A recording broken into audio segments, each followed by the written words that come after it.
নমস্কার, শুভ সন্ধ্যা। আমি সৌর্য, আপনাদের সকলকে স্বাগত জানাচ্ছি অফসাইড আড্ডার নতুন একটি উপস্থাপনায়। আজকে কিন্তু আমরা রয়েছি ইস্ট বেঙ্গল গ্রাউন্ডে। আজকে কিন্তু সিএফএল এর ম্যাচ ছিল ইস্ট বেঙ্গল বনাম সংবাদ প্রতিদিন ভবানীপুর এফসির। ভবানীপুর কিন্তু এই সিজনে অন্যতম কন্টেন্ডার সিএফএল এর জন্য। তারা কিন্তু যথেষ্ট শক্তিশালী একটা দল গঠন করেছে। তাদের দলের মধ্যে বেশ কিছু তারকা ফুটবলার আছে বাংলার ফুটবলে। যদি কিছু নাম নিয়ে ডিসকাস করতে হয় তাহলে কিন্তু আজকের গোল স্কোলারকে নিয়ে কথা বলতে হবে, যিনি কিন্তু প্রাক্তন ইস্ট বেঙ্গলিয়ান প্লেয়ার, এবং তার নাম আর কেউ নয়, শ্যামল বেশরা। আজকে কিন্তু তিনি স্কোর করলেন এবং সেলিব্রেট করলেন, যেটা খুব একটা দেখা যায় না। প্রাক্তন টিমের এগেনস্টে খেললে কিন্তু অনেক প্লেয়ার গোল করলে স্কোর শিটে নিজেকে খুঁজে পেলে সেখানে কিন্তু তারা এক্সাইটমেন্ট যে এটাকে একটু কন্ট্রোল করেন, উনি কিন্তু সেলিব্রেট করেন না অনেকে, কিন্তু আজকে কিন্তু শ্যামল বেশরাকে সেলিব্রেট করতে দেখা গেছে। সেটা নিয়ে আমরা একটু দেখলাম, একটু ক্ষোভ প্রকাশ করলো কিছু ইস্ট বেঙ্গল সমর্থক। তাছাড়া যদি আমরা কথা বলি বাংলার ফুটবলে এই মুহূর্তে সবচেয়ে প্রতিভাবান স্ট্রাইকার যদি কেউ হয় সেটা কিন্তু সাহিল হরিজন। সাহিল হরিজন কিন্তু এই মুহূর্তে সিএফএলটা খেলছেন ভবানীপুরের হয়ে। পরবর্তীকালে কিন্তু তিনি আইএসএল অফার রয়েছে তার কাছে, আমাদের কাছে যে খবর, তিনি কিন্তু আইএসএল এ গেলেও যেতে পারেন, দের ইজ এ পসিবিলিটি। তাছাড়াও তিনি বোধহয় লোনে খেলছেন মোস্ট প্রবাবলি, তাই ডায়মন্ড হারবারের সাথে কি ঘটে ভবিষ্যতে সেটাও কিন্তু একটা দেখার বিষয় হবে সাহিল হরিজনের ফিউচারের জন্য। যদি আজকের ম্যাচ নিয়ে আমরা কথা বলি, হ্যাঁ অফকোর্স রবি হাসদাকে নিয়ে কথা বলি। রবি হাসদাও কিন্তু এই টিমে রয়েছে। তাছাড়াও কুন্তল পাখিরা রয়েছে এবং মদন মান্ডি রয়েছে। যথেষ্ট শক্তিশালী কিন্তু একটা টিম রয়েছে এবং one of the contenders of CFL বলাই যায় কিন্তু ভবানীপুরকে। তাছাড়া যদি আজকে ইস্ট বেঙ্গল নিয়ে কথা বলি, সিনিয়র টিমের কিন্তু আজকে কোনো রকমের প্লেয়ার ছিল না এই ইস্ট বেঙ্গলের রিজার্ভে। একটা টিম শুরু করে ফার্স্ট হাফটা, কিন্তু ফার্স্ট হাফটা খুব এবড়ো খেবড়ো খেলা হয়, খুব যে চান্সেস ক্রিয়েট হয় সেরকম না। যেখানে চান্সেস ক্রিয়েট হয়েছে ইস্ট বেঙ্গল কিন্তু মিস করেছে সেই চান্সগুলোকে। ফার্স্ট হাফ কিন্তু গোল শূন্য ড্র হয় এবং সেকেন্ড হাফে তখন কিন্তু আমরা শুরুর দিকেই দেখি শ্যামল বেশরার গোল। শ্যামল বেশরা কিন্তু গোল করেন এবং সেলিব্রেট করেন। তারপরে মনে হয়েছিল কিছুক্ষণের জন্য হয়তো ইস্ট বেঙ্গল গোল পাবে না, কিন্তু ইস্ট বেঙ্গল সেই কথাটা কিন্তু আমাদেরকে মনে করিয়ে দিল যে তারা কিন্তু ডিফেন্ডিং চ্যাম্পিয়ন্স অফ সিএফএল, এবং সিএফএল এর যে রাজা ইস্ট বেঙ্গল সেটা বলাই যায়। এবং ইস্ট বেঙ্গল কিন্তু আজকে দুর্দান্ত একটা গোল করলো অনন্ত এনএস, দুর্দান্ত শট এবং জালে বল জড়িয়ে যায়, কিন্তু স্কোর লাইন কিন্তু আর পরিবর্তন হয়নি। যদিও ইস্ট বেঙ্গল মুহুর্মুহু অ্যাটাক তৈরি করেছিল থ্রু দ্য উইংস। আমরা জানি বিজয় মুর্মুর ক্রসিং কিন্তু one of the most important things এই ইস্ট বেঙ্গলের টিমটার জন্য। বিজয় মুর্মু কিন্তু পরপর ক্রস করতে থাকেন। শুধুমাত্র বিজয় মুর্মু না, তার দিকে খেলা জয় বাজ দুর্দান্ত, আজকেও একটা ভালো ম্যাচ গেছে তার।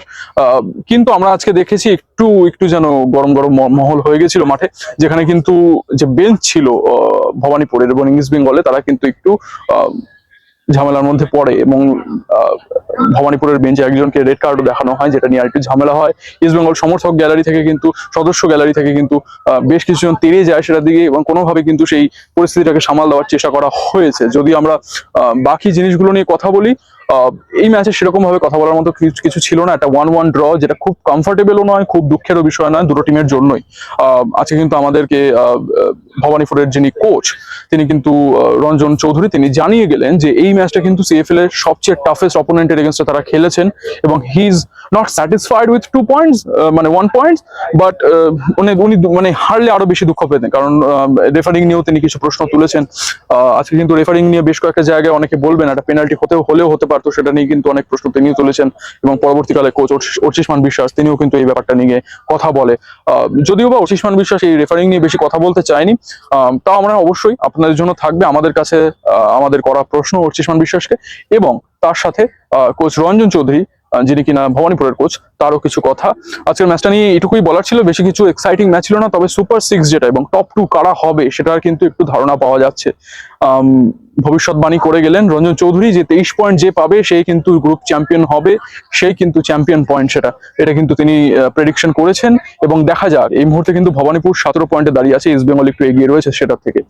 দেখা যাক কি হয়। অবশ্যই নেক্সট যে ফিক্সচার রয়েছে ম্যাচ ডে 6 যেটা, সেটা কিন্তু হতে পারে, মানে round 6, sorry not match day 6, round 6 এর কিন্তু ফিক্সচার যেটা, সেটা কিন্তু ইন্ডিকেশন দিচ্ছে একটা ডার্বি, কলকাতার ডার্বি। কলকাতা ডার্বি কোথায় হতে পারে? একটা মোহনবাগান টিম, যারা কিন্তু খুব একটা ছন্দে নেই, কিন্তু তারা লাস্ট ম্যাচ জিতেছে বিধাননগরের এগেইনস্টে 3-0। তারা একটু নিজেদেরকে খুঁজে পাচ্ছে আন্ডার বাস্তব রয় এবং মোহনবাগানের বাস্তবতা কিন্তু খুব সংকটের মধ্যে রয়েছে সিএফএল এ।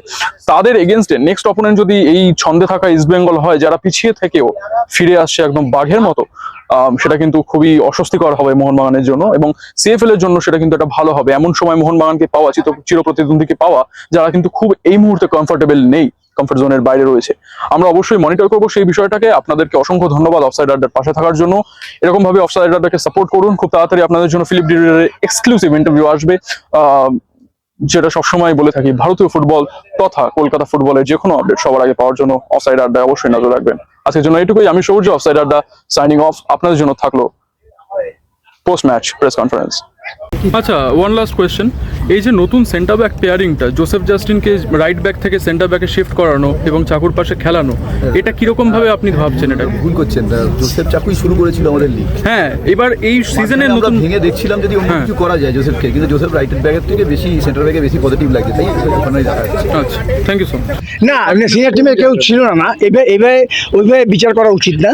আমাদের মোহনবাগান টিমে ডেফিনেটলি মোহনবাগান টিমে অনেকগুলো ছেলে ছিল। ওই যে জমায় বললাম যে কিছুটা হচ্ছে ফ্যাটিক, মেন্টাল ফ্যাটিক হয়, যেটা আমি বললাম যে আগের ম্যাচটা যেহেতু মোহনবাগান ম্যাচ জিতেছে, এই পরের ম্যাচটাই না আমরা কোচেরা একটু চিন্তা থাকি, শুধু এই ছোট টিম বলে না, মানে অপ্রধান টিম বলে না, ইস্টবেঙ্গল মোহনবাগানও তুমি লক্ষ্য করে দেখবে যে যখনই কোনো বড় ম্যাচ জেতে তার পরের ম্যাচটা কোচের জন্য খুব চ্যালেঞ্জিং হয়ে যায়, ক্রুশিয়াল হয়ে যায়।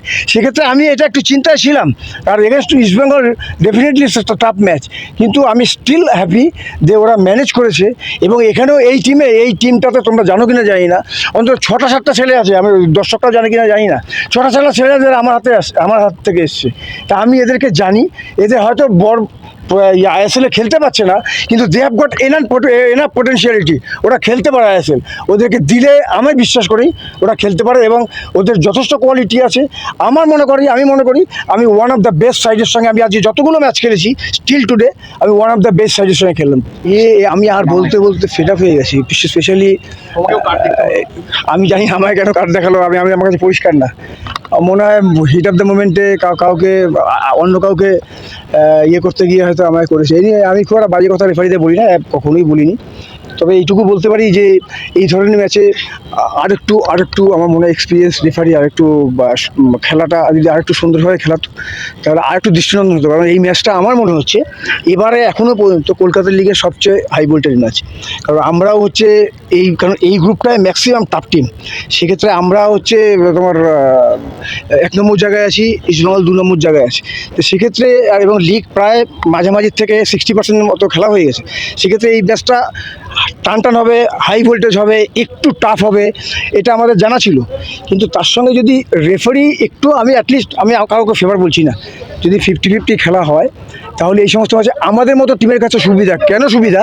তার কারণ হচ্ছে আমরা ইস্টবেঙ্গল মোহনবাগান মোহামেডানের মাঠে গিয়ে খেলি, এরা এই মাঠে প্র্যাকটিস করে, এই মাঠে খেলছে নিজেদের ক্রাউডের সামনে। সেক্ষেত্রে আমরা অল অফ দ্য সার্টেন একটা কমপ্লিটলি ডিফারেন্ট এনভায়রনমেন্টে এসে পড়ি। সেক্ষেত্রে আমাদের জন্য তাগিদটা, লড়াইটা অনেক বেশি কঠিন থাকে। তার সঙ্গে যদি এগুলো যদি ফেভার না থাকে তখন যে কোনো টিমের পক্ষে অসুবিধা হয়। আমার মনে হয় শুধু এই জন্যই আমাদের টিম কখনো যে রিদিমটা একটা প্যাচে খেলেছে, রিদিমটা মাঝে মাঝে হারিয়ে যাচ্ছিলো ডিউ টু দিস রিজন। আমার মনে হয় এটাকে আরেকটু সঠিকভাবে ভাবতে হবে, এটাকে আরেকটু সঠিকভাবে যদি হচ্ছে মাঠে এটাকে রেফারির সাইড থেকে যদি এক্সিকিউট করে, আমি রেফারিকে দোষ দিচ্ছি না, দে আর অলসো হিউম্যান বিং, কিন্তু যদি আরেকটু পজিটিভ খেলায় তাহলে মনে হয় উভয় পক্ষের জন্যই ভালো হয়। কারণ মাঠ হচ্ছে, তোমরা বুঝতে পারছো কিনা জানি না, মাঠ ভিতরে সাংঘাতিক হেভি, এতক্ষণ করে পা ঢুকে যাচ্ছে। তো সেইখানে এমনি প্লেয়াররা হচ্ছে টায়ার্ড হয়ে যাচ্ছে, তাতে টায়ার্ড হলেই এমনি তোমার এক্সাইটমেন্ট আসে, তখন একটু টাফ খেলা হয়, কিন্তু এগুলোকে ম্যানেজ করতে হবে। না, ঠিক তা নয়, আমার যেটা অঙ্ক তাতে 20-21, আমার যেটা অঙ্ক তাতে 23-তে চ্যাম্পিয়ন পয়েন্ট হয়। আর এখানে যেহেতু তোমার 3টে টিম উঠবে, আমার মনে হয় 19, 20, 21 আমাদের 17 হলো, 7 এগিয়ে গিয়ে ধরে এটা হয় রোজ তুমি একেবারে ফুল পয়েন্ট নিয়ে ফিরবে তা তো নয়। আমি এই টিমে আমি জয়েন করেছি ফার্স্ট ম্যাচের পরে, তোমরা জানো আমি 17 জুলাই জয়েন করেছি, 19 তারিখ থেকে খেলতে আরম্ভ করেছি, 2 দিন প্র্যাকটিস পেয়েছি, তার মধ্যে টিমের ফরমেশন চেঞ্জ করেছি, প্লেয়ার চেঞ্জ করেছি, তারপরে থ্যাংক গড আমি কন্টিনিউ একটা উইনের মধ্যে ছিলাম। আফটার 5 ম্যাচ আজকে আমার যে বিজয়ের রথটা সেটা থেমেছে এগেনস্ট ইস্টবেঙ্গল। এটা অসম্মানের কিছু নয়, এটা ওদের জন্য ডেফিনেটলি বুস্ট আপ হবে। আরেকটা জিনিস আমি বলতে পারি যেটা আমি জানি না, আমার নলেজে তো নেই, যে একটা বড় ম্যাচ খেলার পরেই আরেকটা বড় ম্যাচ, আমি জানি না এরকম হয়েছে কিনা। ইস্টবেঙ্গল মোহনবাগান কখনো মোহামেডানের সাথে খেলার পরেই মোহনবাগান ম্যাচ খেলেছি কিনা, আমার কাছে ঠিক তাই হলো। কারণ আগের ম্যাচ আমি মোহনবাগান ম্যাচ খেলেছি, তারপরের ম্যাচে ইস্টবেঙ্গল দিয়ে দিয়েছে। একটা বড় ম্যাচ খেললে প্লেয়াররা পুরো এক্সাক্ট করে দেয়, তারপরের ম্যাচে সেখান থেকে ফুল পাওয়াটা ওদের, আমি এইভাবে চাইবো সেটাও আমার জন্য অপরাধ ওদের কাছে চাওয়াটা।